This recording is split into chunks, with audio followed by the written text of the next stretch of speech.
Ngayong araw guys, magluluto tayo ng clamshell na sisig style. Ngayon lang natin ito gagawin at ngayon nyo lang ito makikita. Ito yung mga nakukuha nating shell sa tabi ng ilog. At tutuklas tayo ng bagong recipe para dito mga kailog. Samahan nyo ulit kami sa panibago naming adventure. Pero bago yan, intro, pasok!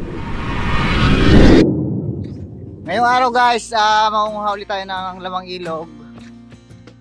Tapos lulutuin natin mamaya. Try natin magluto ng sisig. Kahit hindi tayo masyadong marunong.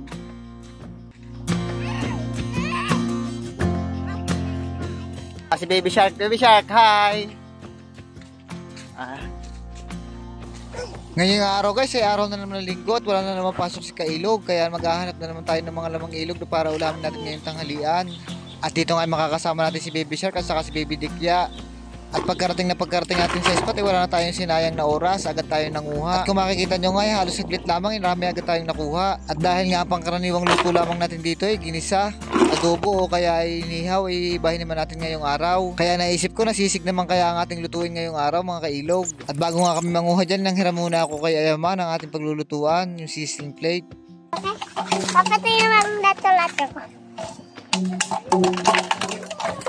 May nakita tayo isang at dito sa part na ito mga kailog ay meron ako isang nakitang saga o yung ating mangrove crab. At itong butas na ito ay nakuhanan ko na ng laman pero nagkaroon ulit siya ng bagong laman. At gamit nga yung ating pangkawit ay kinuha na natin ito. Tapos nung medyo malapit na yun, nalaman ko luno pala itong isang ito mga kailog. Napakasarap nito dahil hindi mo na ito kailangan balatan. At luno ang tawag yan mga kailog pag malambot ang balat niya o nagpapalit siya ng balat. At napakarami pa rin dito nakukuha mga ganyan mga kailog. At kung mapapanood nyo nga yung mga dating vlog ko ay makikita nyo kung paano ito kinukuha at gano'n ito kadami pa nakukuha dito sa amin. At ilang sandali pa mga kailog ay ito na yung mga panguha natin. Napakarami na rin talaga at pwedeng nito para sa tanghalian. At may nakuha rin nga pala kami diyang isang pirasong alimasag at isasama na rin natin sa mga ating lulutuin mamaya. At nang malinisan nga natin ito ay agad na tayong dumiretso sa bahay para lutuin naman ito. Medyo matrabaho kasi ito kasi tatanggalin pa natin yung kanyang laman doon sa kanyang shell. At nung natanggalan natin yung kanyang mga shell mga kailog ay nihanda na natin yung ating sizzling plate. At nilagyan lang natin ito ng konting mantika at nilagay na natin yung ating mga nakuha. Pinagsama-samang litog, sulib at saka mga sihiyan mga kailog. At hinalo-halo nga lamang natin ito at aantayin natin itong mag golden brown. At inilagay na rin natin ng paminta at saka mga kaunting pampalasa. Sadya kong pinanghulihan sibuyas mga kailog para hindi agad ito masunog. At hahaluin ulit natin ito mga kailog hanggang sa ito'y tuluyan ng maluto. At nung medyo nagbabrown na nga o golden brown na ang kulay niya ay siguradong luto na ito at sinunod na rin natin ng itlog.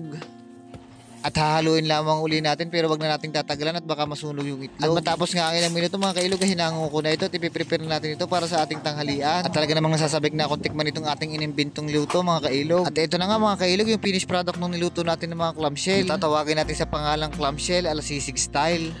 At dito nga sa part nito mga kailog ay wala na tayong sinayang na pagkakataon at sumandok na agad tayo ng bahaw at yung ating nilutong sisig para sa ating first bite. Pero si Baby Shark ay hindi na rin nakapag-intay at talagang sumubo na rin ng ating bahaw. At nauna na rin siyang tumikim ng ating niluto. At talaga namang paborito rin niya ni Baby Shark mga kailog yung ating mga napapanguhang lamang ilog. Nakakatawa lang talaga si Baby Shark, wala talaga siyang pili sa pagkain.